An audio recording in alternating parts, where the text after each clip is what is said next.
In this video, we are going to fix the awkward silence forever. You will learn the exact question chain method to keep a conversation going, even if you are nervous. First, we'll demonstrate a bad conversation that dies quickly. Then, we'll break down the follow-up formula. Finally, you will shadow a dialogue with us to practice extending the chat naturally. Let's build your flow. Welcome back to English Speaking Corner. I am Sarah, and I am here with Tom to help you build real speaking confidence. Today, we are tackling the biggest nightmare for any language learner.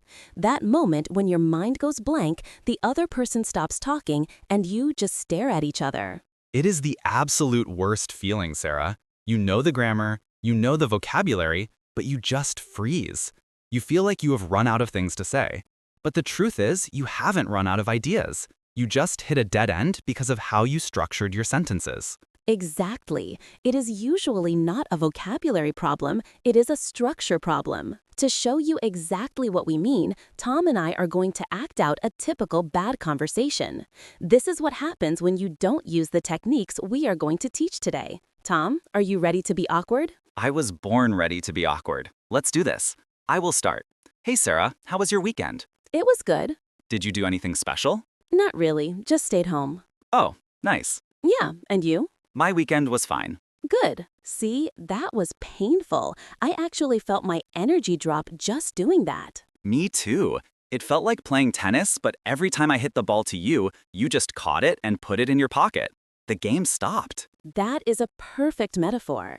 In that conversation, we were using what are called closed questions and dead-end answers.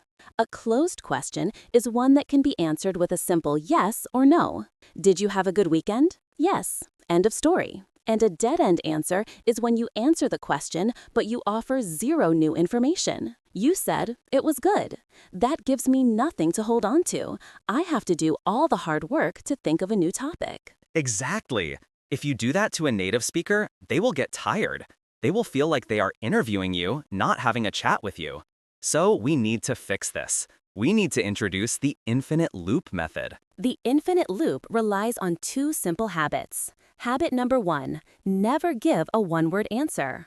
Always use the formula answer plus one detail. Answer plus one detail. Let's practice that.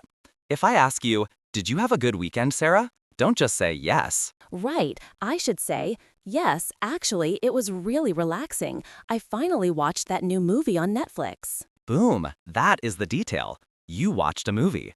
Now, as the listener, I have something to grab. I can ask about the movie, I can ask about Netflix, I can ask if you like relaxing weekends. You gave me 3 different paths to continue the conversation. And that leads to habit number 2, the WH question chain. Who, what, where, when, why, and how. If you ever get stuck, just pick one of those words and throw it back at the other person. Let's try the conversation again, but this time we are going to use the answer plus one detail rule and the WH question chain. We will see how much longer the conversation lasts without us even trying. Okay, let's go. Hey Sarah, how was your weekend? It was great, thanks. I actually went hiking up at Blue Mountain. Oh, Blue Mountain. I have heard of it, but never been. Who did you go with? Just a couple of friends from my yoga class. We try to go somewhere outdoors once a month to get out of the city. That sounds amazing. I love getting out of the city too. Is the hike difficult? Not too bad, but the first hour is pretty steep. You have to scramble over some rocks. Do you like hiking, Tom? I do, but I usually stick to the coast. I prefer the ocean breeze to the mountains. Oh, interesting. Where is your favorite place to hike by the coast? Usually down by Golden Beach. There's a long trail that goes right along the cliffs. You should try it sometime. See the difference? We could have kept going for an hour. It felt completely effortless. And notice what happened. I didn't have to be a genius.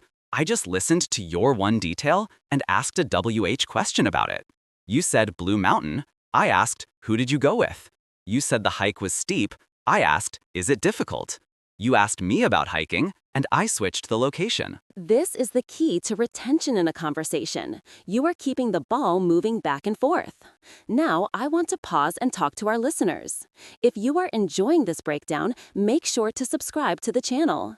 We produce these dialogues specifically to help you shadow and practice so you can stop studying and start speaking. Right. Let's get into the specifics. There's a technique we used there called the mirror strategy. Did you catch it? When Sarah asked me, "Do you like hiking?" I didn't just say yes. I said, "I do, but I usually stick to the coast." I mirrored the topic, hiking, but I pivoted it slightly to what I like. This is important because you don't want to just interrogate the other person. You don't want to just ask question, question, question. You want to share a little about yourself too. It's a balance. Let's try another scenario. A lot of our students struggle with Monday mornings at the office or at school. The small talk moment by the coffee machine.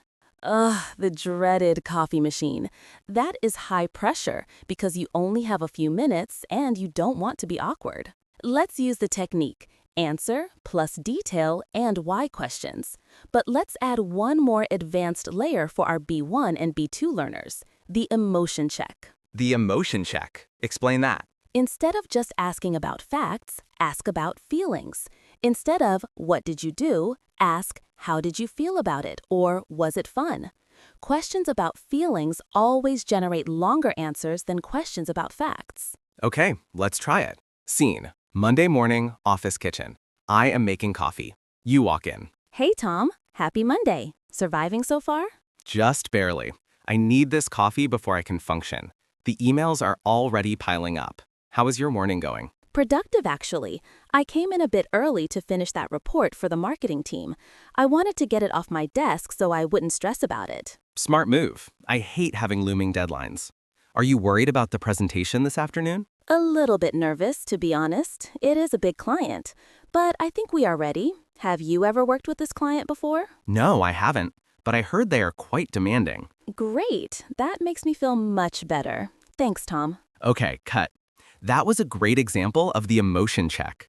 I asked, "Are you worried?" And you gave me a really honest answer about being nervous. That created a connection. And because we connected on an emotional level, the conversation moved from just business to support. We started talking about stress and deadlines. Now, I want to highlight a phrase you used, Sarah. You said, to be honest. Yes, to be honest is a fantastic phrase. It signals to the listener that you are about to say something real. It draws them in. It buys you a second of thinking time, and it makes you sound very fluent. Let's do a quick drill on transition phrases. These are the glue that holds the answer plus detail method together. If you want to change the subject slightly but keep the flow, what can you say? My favorite is speaking of. For example, if we are talking about coffee and I want to talk about a cafe, I can say, "Speaking of coffee, have you tried that new place on Main Street?" That is a classic. Another good one is, by the way. It is a bit more abrupt, but it works if you want to jump to a related topic. I love this weather. By the way, are you still planning that camping trip? And if you want to go back to an earlier topic, you can say, "Going back to what you said earlier." This shows you are a really good listener. It proves you remember what they said 2 minutes ago. Let's put all of this into a final, longer dialogue. This will be a bit faster, more like natural native speed. We want you, the listener, to pay close attention to the follow-up questions. Count how many times we ask why, where, or how. The topic is plans for the summer holidays. Ready? Ready. So, any big plans for the summer break coming up? I feel like we've been working non-stop for months. Tell me about it. I am definitely ready for a break. I'm actually thinking of going to Italy for 2 weeks. No way. Italy has been on my bucket list for years. Where in Italy are you thinking of going? Mostly Tuscany. I really just want to rent a car, drive through the countryside, and eat as much pasta as humanly possible. Do you have any travel plans, or are you staying local? I am torn, actually. I was thinking of visiting my brother in Canada, but the flight prices are insane right now. I can imagine. Summer is the worst time for long-haul flights. Have you looked at maybe going in September instead? That is a good idea. It might be cheaper, and the weather is usually still nice. Have you ever been to Canada? Only once, for a ski trip years ago. It was freezing, but beautiful. If you go in September, will you catch the autumn colors? I think so. That is actually the best part. Speaking of travel, did you hear that Mark from accounting is moving to Spain? I did hear that. It is such a bold move. I'm a bit jealous, to be honest. Do you think you could ever move abroad? I don't know. I love visiting other countries, but living there is so different. I think I would miss my family too much. What about you? I think I could do it for a year or two, maybe somewhere with a beach. Okay, let's stop there. That was packed with examples. Did you hear the bridge phrases? Speaking of travel, to be honest. And look at the question chain. You said Italy. I asked, where in Italy? You said Canada. I asked, have you looked at September? It's like a dance. You step forward, I step back. I step forward, you step back. Nobody stops moving. Now for our listeners, here is your homework for this week. We want you to practice the answer plus one detail rule. The next time someone asks you a question in English, even if it's just your teacher or a language partner, refuse to give a one-word answer. Force yourself to add one extra sentence. I am fine. I just had a great lunch. I am tired. I went to bed too late. Just that one extra sentence invites the other person to keep playing the game. And if you don't have a partner to practice with us. Re-listen to the dialogues in this video. When there is a pause, try to answer us out loud. Shadowing is the fastest way to get these structures into your muscle memory. We hope this helps you banish the awkward silence forever. Remember, you have plenty to say. You just need the structure to let it out. If you found this helpful, please hit that like button. It really helps us know what kind of content you want more of. And don't forget to subscribe so you never miss a lesson. We'll see you in the next video. Keep talking, everyone.